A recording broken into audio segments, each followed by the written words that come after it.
بين الأنام بجوامع الكلم وجواهر الحكم صلى الله تعالى عليه وعلى آله وصحبه وبارك وسلم ما نطق اللسان بمدحه ونسخ القلم قال الله تبارك وتعالى في القرآن المجيد والفرقان الحميد إلا تنصروه فقد نصره الله إذ أخرجه الذين كفروا ثاني اثنين إذ هما في الغار إذ يقول لصاحبه لا تحزن إن الله معنا وقال تعالى في مقام آخر ولا يأتل أولو الفضل منكم والسعة وقال النبي صلى الله عليه وسلم حب أبو بكر وعمر إيمان وبغضهما كفر صدق الله العظيم وصدق رسوله النبي الكريم ونحن على ذلك لمن الشاهدين والشاكرين والحمد لله رب العالمین۔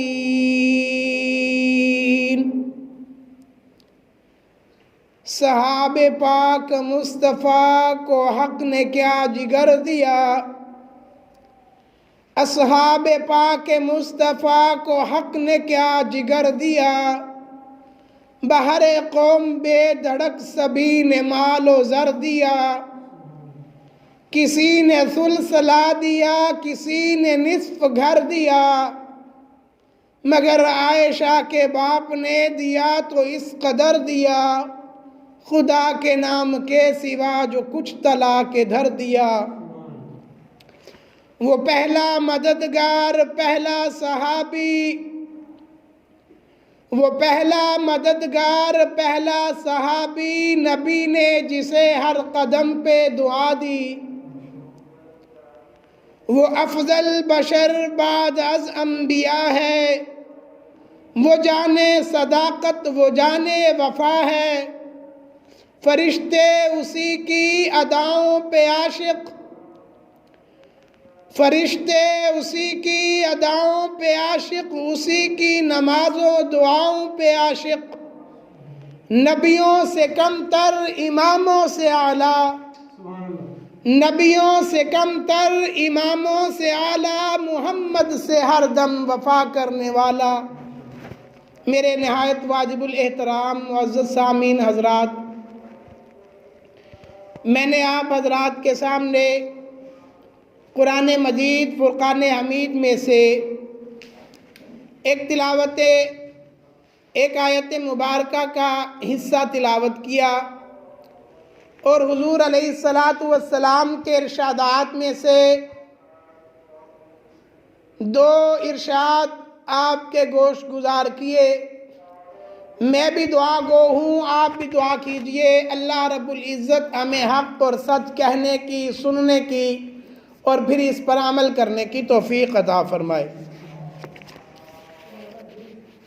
جمادی الثانی کا مہینہ رواں دواں ہے۔ اس مہینے میں جہاں اور بہت سارے واقعات رونما ہوئے، انہی واقعات میں سے 22 جمادی الثانی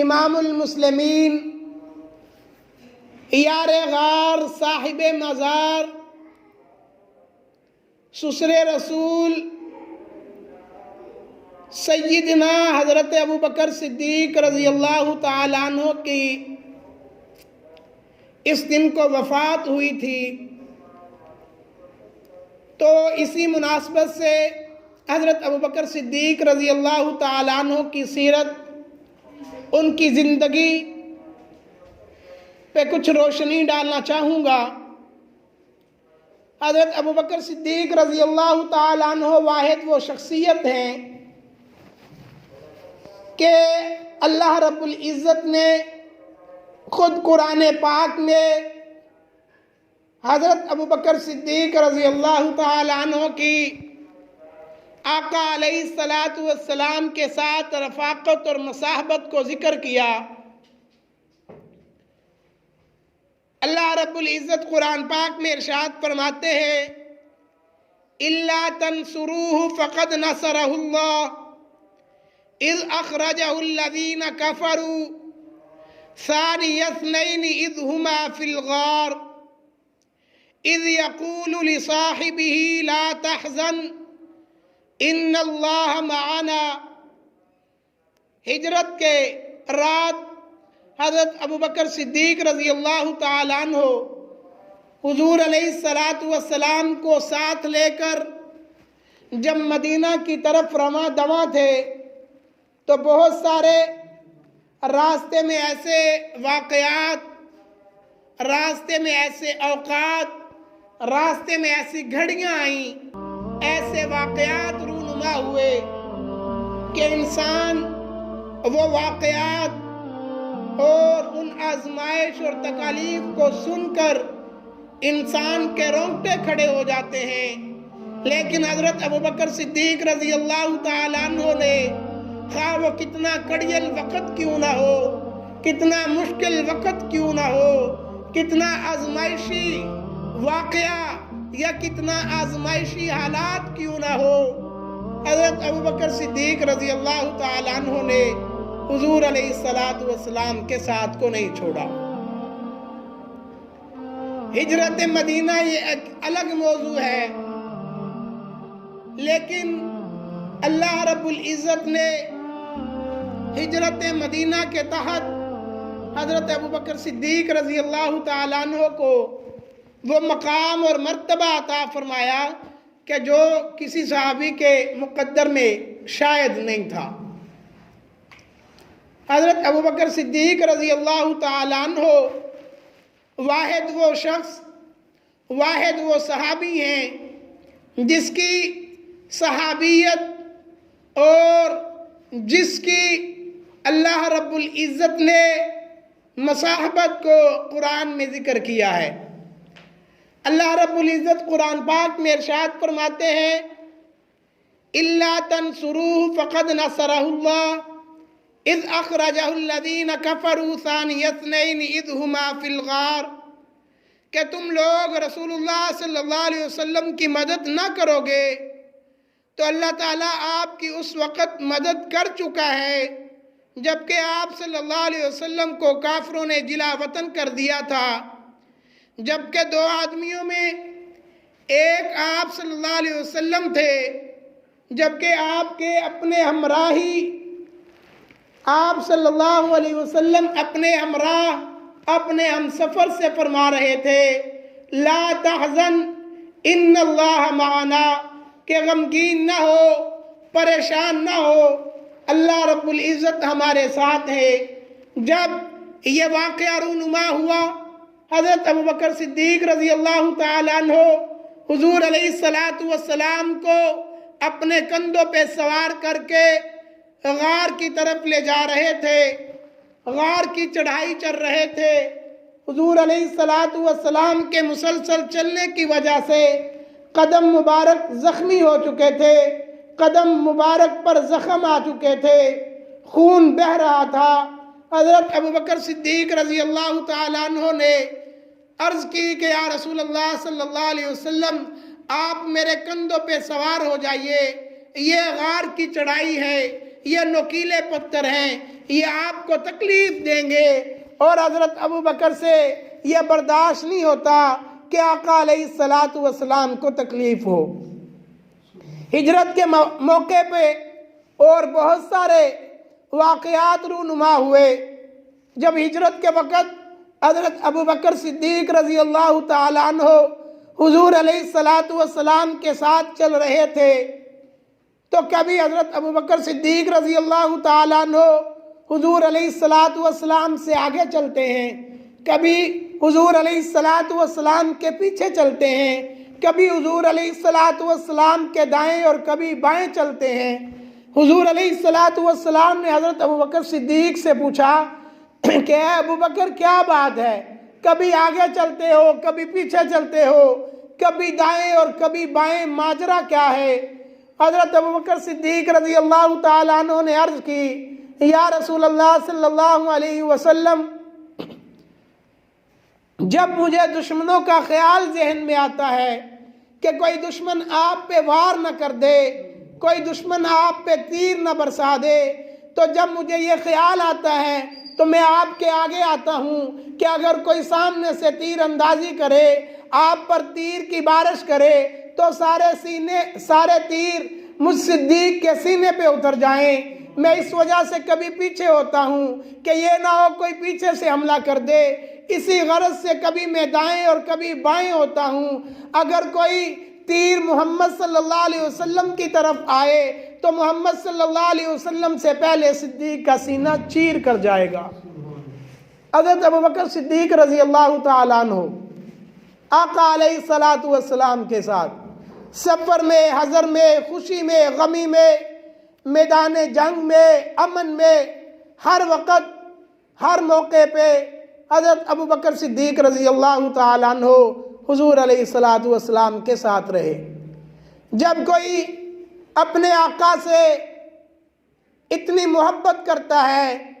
تو آقا بھی اپنے غلام کو، اپنے چاہنے والوں کو اور اپنے ساتھ محبت رکھنے والوں کو ایسے ضائع اور رائگاں نہیں جانے دیتے۔ حضرت ابوبکر صدیق رضی اللہ تعالیٰ عنہ کی اسی محبت کی وجہ سے، اسی پیار کی وجہ سے، اسی جانثاری کی وجہ سے، اسی جان افشانی کی وجہ سے، اسی مصائب میں پیش رہنے کی وجہ سے، اپنا گھر بار آقا علیہ السلام پر لٹانے کی وجہ سے، اپنے ہر طرح کی قربانی حضور علیہ الصلاۃ والسلام کی عزت پہ دینے کی وجہ سے آقا علیہ الصلاۃ والسلام نے حضرت ابوبکر صدیق رضی اللہ تعالیٰ عنہ کو اپنے ساتھ سلایا ہے کہ قیامت تک لوگ اگر چاہیں بھی تو حضرت ابوبکر صدیق رضی اللہ تعالیٰ عنہ کو آقا علیہ الصلاۃ والسلام سے جدا نہیں کر سکتے۔ آقا علیہ الصلاۃ والسلام کو اپنے کندھے پہ سوار کر کے حضرت ابوبکر صدیق رضی اللہ تعالیٰ عنہ غار کی چڑھائی چڑھ رہے ہیں۔ جب غار پر پہنچے تو حضرت ابوبکر صدیق رضی اللہ تعالیٰ عنہ فرمانے لگے کہ یا رسول اللہ صلی اللہ علیہ وسلم، آپ ذرا کچھ دیر کے لیے باہر رکیے، اندر کے حالات پتہ نہیں کیسے ہوں گے، میں جاتا ہوں اندر کی صفائی کرتا ہوں، اس کے بعد آپ تشریف لے آئیے گا۔ حضرت ابوبکر صدیق رضی اللہ تعالیٰ عنہ غار کی صفائی کرتے ہیں، دیکھتے ہیں کہ غار میں کچھ سوراخ ہیں، تو حضرت ابوبکر صدیق رضی اللہ تعالیٰ عنہ کے ذہن میں خیال آیا کہیں ایسا نہ ہو کہ اس سوراخ میں کوئی موذی جانور ہو جو آقا علیہ الصلاۃ والسلام کو ضرر، ایذا اور تکلیف پہنچائے۔ تو حضرت ابوبکر صدیق رضی اللہ تعالیٰ عنہ نے اپنے کپڑے سے اس سوراخوں کو بند کیا، کپڑا ختم ہو گیا، ایک سوراخ باقی رہ گیا۔ حضرت ابوبکر صدیق رضی اللہ تعالیٰ عنہ نے اپنی پاؤں کی ایڑی اس سوراخ کے اوپر رکھی اور آقا علیہ الصلاۃ والسلام کو اندر آنے کی دعوت دی۔ جب چوکڑی مار کر حضرت ابوبکر صدیق رضی اللہ تعالیٰ عنہ بیٹھ جاتے ہیں تو حضور علیہ الصلاۃ والسلام تشریف لاتے ہیں۔ سفر انتہائی کٹھن تھا، مشکل حالات تھے، خطرناک سفر تھا، پہاڑ کی بلندیوں پہ چڑھنا تھا۔ حضرت ابو بکر صدیق رضی اللہ تعالیٰ عنہ نے اپنی گود کو جب بچھایا تو حضور علیہ السلام نے اس گود کا تکیہ بنا کر اپنے سر مبارک کو حضرت ابو بکر صدیق رضی اللہ تعالیٰ عنہ کی گود میں رکھ دیا۔ آرام فرما ہے کہ اتنے میں سوراخ سے ایک موذی جانور کالا سانپ حضرت ابو بکر صدیق رضی اللہ تعالیٰ عنہ کی ایڑی کو ڈستا ہے۔ حضرت ابو بکر صدیق رضی اللہ تعالیٰ عنہ کو درد ہوتی ہے، تکلیف ہوتی ہے، لیکن محبوب علیہ السلام کو نہیں جگایا۔ یہ تو برداشت کیا کہ ابو بکر کو تکلیف ہو تو ہو، اگر ابو بکر پر پریشانی آئے تو آئے، لیکن حضور علیہ السلام کی نیند بھی خراب نہ ہو۔ تو حضرت ابو بکر صدیق رضی اللہ تعالیٰ عنہ ایڑی کو جمائے رکھے ہیں، ادھر سے کالا سانپ وہ ڈنگ پہ ڈنگ مار رہا ہے، اور حضرت ابو بکر صدیق رضی اللہ تعالیٰ عنہ اپنی ایڑی اور مضبوط کرتے ہیں، لیکن انسان بحیثیت انسان ہونے کی وجہ سے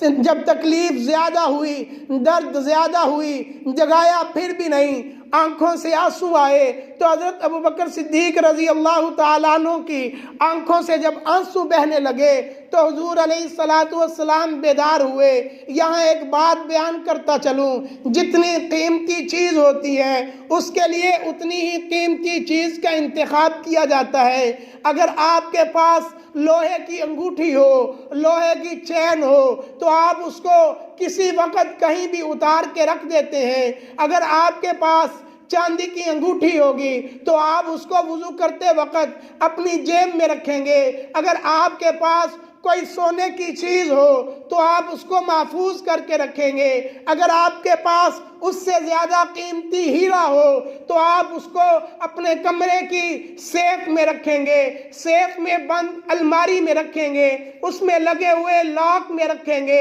پھر اس کو لاک لگا کے اس کی چابی آپ اپنی جیب میں رکھیں گے، حالانکہ آپ کو پتہ ہے کہ یہ چیز یہاں سے کوئی اٹھائے گا نہیں۔ سیف ہے، سیف میں آگے الماری ہے، اس میں لاک ہے، لاک کو دروازہ لگا ہوا ہے، اس کے باوجود آپ اس کو جو ہے وہ چابی لگاتے ہیں، چابی اپنے پاس رکھتے ہیں۔ کیوں؟ اس لیے کہ آپ کو پتہ ہے یہ چیز بڑی قیمتی ہے۔ اسی طرح ایک عام کپڑا ہوتا ہے، ہم اس سے ہاتھ صاف کر کے اس کو سائیڈ پہ رکھ دیتے ہیں۔ ایک آپ کی پگڑی ہوتی ہے، ایک آپ کی چادر ہوتی ہے، اسی اعتبار سے آپ اس کو استعمال کرتے ہیں۔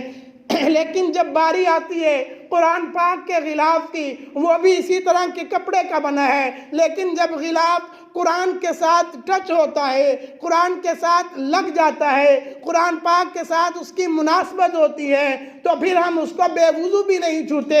جتنی قیمتی چیز کے ساتھ کوئی چیز ٹچ ہو جاتی ہے اس کی قیمت اتنی ہی نرالا ہوتی ہے۔ کسی کا آنسو بہتا ہے تو داڑھی سے زمین پہ گرتا ہے، کسی کا آنسو بہتا ہے تو وہ مصلے پہ گرتا ہے، کسی کا آنسو بہتا ہے تو وہ قالین یا چٹائی پہ گرتا ہے، کوئی اپنے آنسو کو رومال سے صاف کرتا ہے، کوئی اپنے آنسوؤں کو ٹیشو پیپر سے صاف کرتا ہے۔ لیکن میں قربان جاؤں صدیق کی صداقت پر، میں قربان جاؤں صدیق کی عظمت پر، میں قربان جاؤں صدیق کی رفاقت پر اور حضرت ابو بکر صدیق رضی اللہ تعالیٰ عنہ کی فضیلت پر۔ جب حضرت ابو بکر صدیق رضی اللہ تعالیٰ عنہ کی آنکھوں سے آنسو بہنے لگے تو قدرت نے یہ نظام دیکھا کہ میرے محبوب کے لیے اس قدر جان نثاری دی، میرے محبوب کی خاطر اس قدر تکالیف برداشت کی، اب اس کی آنکھوں سے آنسو بہ رہا ہے تو میں اس آنسو کے لیے ایک ایسی جگہ کا انتخاب کروں گا، ایک ایسی جگہ کو مقرر کروں گا جس جگہ کی قسمیں قرآن پاک میں اللہ رب العزت خود فرماتے ہیں، خود اٹھاتے ہیں۔ حضرت ابو بکر صدیق رضی اللہ تعالیٰ عنہ کی آنکھ سے جب آنسو نکلتا ہے تو محمد الرسول اللہ صلی اللہ علیہ وسلم کے چہرہ اقدس پہ آ کے گرتا ہے۔ حضرت محمد صلی اللہ علیہ وسلم بیدار ہوتے ہیں، کیا بات ہے صدیق، کیا ہوا ہے، رو رہے ہیں؟ فرمایا یا رسول اللہ صلی اللہ علیہ وسلم کوئی موذی ایذا پہنچا رہا ہے، کوئی نقصان دے رہا ہے، کوئی ایسا جانور ہے۔ حضور علیہ السلام نے اس ایڑی پہ اپنا لعاب دہن لگایا، اللہ رب العزت نے شفا دی، وقت گزرتا گیا، ایک وقت آیا کچھ عرصے کے بعد، کچھ وقت کے بعد، کچھ گھڑیوں کے بعد، وہ جو کفار مکہ تھے وہ تلاش کرتے کرتے حضرت ابوبکر صدیق اور حضور علیہ السلام کے پاس آ پہنچے۔ وہ غار کا حلیہ اور اس کا جو محل تھا، اس کا جو بننے کا طریقہ تھا، وہ کچھ ایسا تھا کہ وہ نیچے سے کھلا ہوا تھا ایک دروازے کی مانند، اس کا رستہ صاف تھا لیکن اوپر سے وہ سارا بند تھا۔ تو کوئی آدمی اگر باہر چلتا پھرتا ہو تو اندر والے لوگوں کا نظر آتا ہے کہ باہر کچھ حرکت ہو رہی ہے، لیکن باہر والے جب تک جھک کے نیچے نہیں دیکھتے ان کو پتہ نہیں چلتا کہ اندر کوئی لوگ ہیں کہ نہیں ہیں۔ حضرت ابوبکر صدیق رضی اللہ تعالیٰ عنہ جب کفار مکہ کے چلنے کی آواز آئی اور دیکھ بھی رہے تھے تو حضور اقدس صلی اللہ علیہ وسلم سے عرض کرنے لگے کہ اے اللہ کے محبوب، اے اللہ کے حبیب، پھنس گئے، کفار مکہ تو سر پر آ پہنچے۔ تو حضور علیہ السلام نے فرمایا کہ صدیق پریشان نہ ہو۔ کیا ہوا؟ یکا یک مکڑیوں نے جالا تن دیا، کبوتری آتی ہے اس میں انڈے دے جاتی ہے۔ تو جب کفار مکہ اتنی چھان بین کے بعد اس مقام پر پہنچتے ہیں تو چلتے چلتے ایک آدمی نے کہا کہ دیکھ لو شاید غار کے اندر نہ ہو۔ تو ابو جہل کہنے لگا تیری دماغ خراب ہے، تیری مت وجی ہوئی ہے کہ اس کے اوپر تو مکڑیوں نے جالا تنا ہوا ہے، کبوتریوں نے انڈے دیے ہوئے ہیں، لگتا ہے یہاں سے تو عرصے دراز میں کوئی نہیں آیا اور تو کہہ رہا ہے کہ شاید اندر نہ ہو۔ تو جب حضور علیہ السلام اور حضرت ابوبکر صدیق رضی اللہ تعالیٰ عنہ اندر موجود ہیں تو حضرت ابوبکر صدیق رضی اللہ تعالیٰ عنہ کو بے چینی لگی اور پریشان ہوئے۔ تو حضور علیہ السلام سے پھر فرمایا آپ کو یہ پتہ ہونا چاہیے، یہ علم ہونا چاہیے کہ حضرت ابوبکر صدیق رضی اللہ تعالیٰ عنہ اپنی وجہ سے پریشان نہیں تھے، اسی وجہ سے تو رستے میں کبھی آقا علیہ السلام کے آگے چلتے ہیں، کبھی پیچھے چلتے ہیں، کبھی دائیں اور کبھی بائیں چلتے ہیں کہ اگر کوئی تیر آ جائے تو وہ صدیق کے سینے پہ تو لگے لیکن آقا علیہ السلام کو کوئی تکلیف نہ پہنچے۔ تو حضرت ابوبکر صدیق حضور علیہ السلام کی وجہ سے پریشان تھے۔ تو حضور علیہ السلام نے جب تسلی دی تو اللہ رب العزت نے قرآن پاک میں ایک آیت نازل فرمائی، جس آیت کے تحت حضرت ابوبکر صدیق رضی اللہ تعالیٰ عنہ کو ایک اتنا بڑا اعزاز، ایک اتنا بڑا مقام اور مرتبہ حاصل ہوا جو شاید ہی کسی صحابی کے لیے اللہ رب العزت نے دیا ہو۔ اللہ رب العزت نے ارشاد فرمایا اذ یقول لصاحبہ لا تحزن ان اللہ معنا، کہ جب آقا علیہ السلام اپنے ساتھی سے،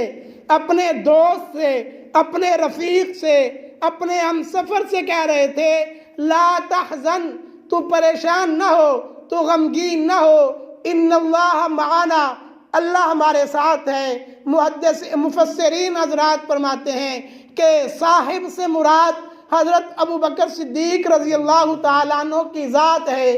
جو کوئی انسان حضرت ابوبکر صدیق رضی اللہ تعالیٰ عنہ کی صداقت کا، حضرت ابوبکر صدیق رضی اللہ تعالیٰ عنہ کی صحابیت کا انکار کرتا ہے، وہ گویا اللہ رب العزت کی اس آیت کا انکار کرتا ہے۔ اور جو کوئی قرآن کی کسی بھی آیت کا، کسی بھی لفظ کا، کسی بھی حرف کا انکار کرے تو محدثین اور مفسرین حضرات کے نزدیک وہ کافر ہے۔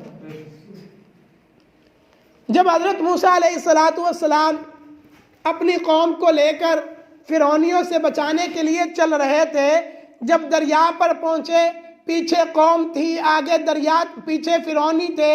آگے دریا تھا، تو حضرت موسیٰ علیہ السلام سے قوم نے کہا مروا دیا، آگے دریا ہے، جاتے ہیں تو ڈوب جائیں گے، پیچھے فرعونی ہے، ہمیں مار دیں گے۔ تو اس وقت بھی حضرت موسیٰ علیہ السلام نے ایک لفظ کہا تھا ان اللہ معی،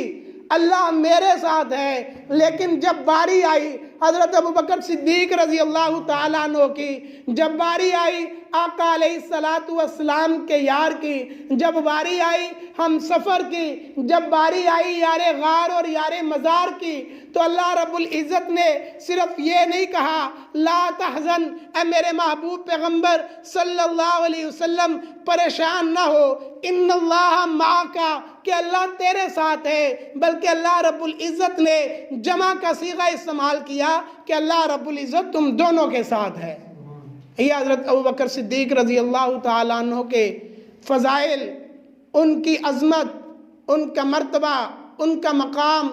جتنا ذکر کیا جائے اتنا کم ہے۔ کسی کے بس میں، کسی کے علم میں اس قدر وسعت نہیں ہے کہ حضرت ابوبکر صدیق رضی اللہ تعالیٰ عنہ کی سیرت کا، ان کے کردار کا، ان کی عظمت و مقام اور رفعت کا مکمل طور پر احاطہ کر سکے۔ ہمیں چاہیے کہ حضرت ابوبکر صدیق رضی اللہ تعالیٰ عنہ کی زندگی کو اپنی زندگی میں ڈھالنے کی اور ان کی سیرت کو اپنانے کی توفیق عطا فرمائے۔ وآخر دعوانا الحمدللہ رب العالمین۔